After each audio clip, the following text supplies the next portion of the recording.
So you're out there, you're floating through social media, and you're wondering, how can I know who to trust? How can I know who to pick and actually get my house sold out there? And today we're gonna be talking about the triangle of real estate listing version. What's up, everybody? My name's Dusty, and I've listed and sold a bunch of houses. This triangle is gonna basically remove any confusion or doubt. You're welcome in advance.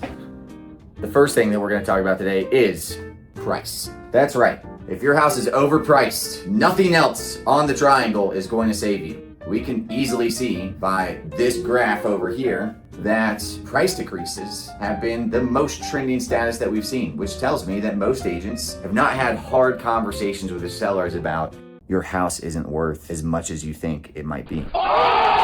The next layer is going to be condition. You want to make sure that your house is in the right condition in comparison to pricing. You can pull up any kind of portal site, Zillow, Realtor.com, Redfin, whatever floats your boat, and go like, hey, I'm going to go search in my zip code for this price point, and I'm going to go see what my competition is. Be honest with yourself.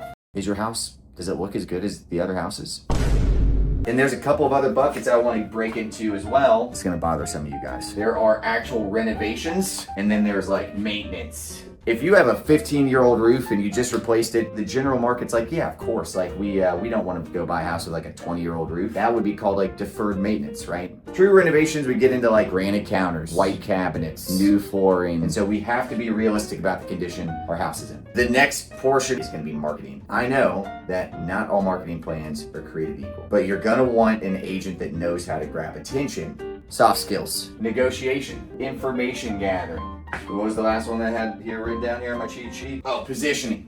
If your listing agent is having to chase really hard, follow up multiple times, this is the worst position for agents to be in because they're going to be aware that they have more leverage through this deal. Now, at the very top, I'm going to put something I call stupid small shit. You know, it's like garnish on the plate. People value that. Like they want to go to a fancy restaurant and be like, yes, here's my steak, but I also want the green stuff thrown on it too to justify the big bill at the end of the dinner, right? But the stupid small shit might include credits. GB could be the glossy brochures you see when you come in. It's just reminding me over and over again about that one house. I'm gonna put open houses on here. Now look, before everybody cancels right now in today's market, open houses could be more effective than any other time in the last 10 years that I've seen them.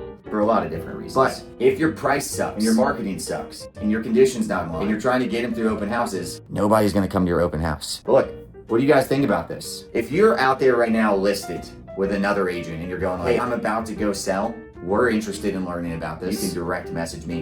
You can even call me on my number here, this number right here, and I'm gonna help you out. I'm just gonna run you through this whole thing. It's gonna be free of charge. You're gonna feel better on the back end, and we're just gonna go from there.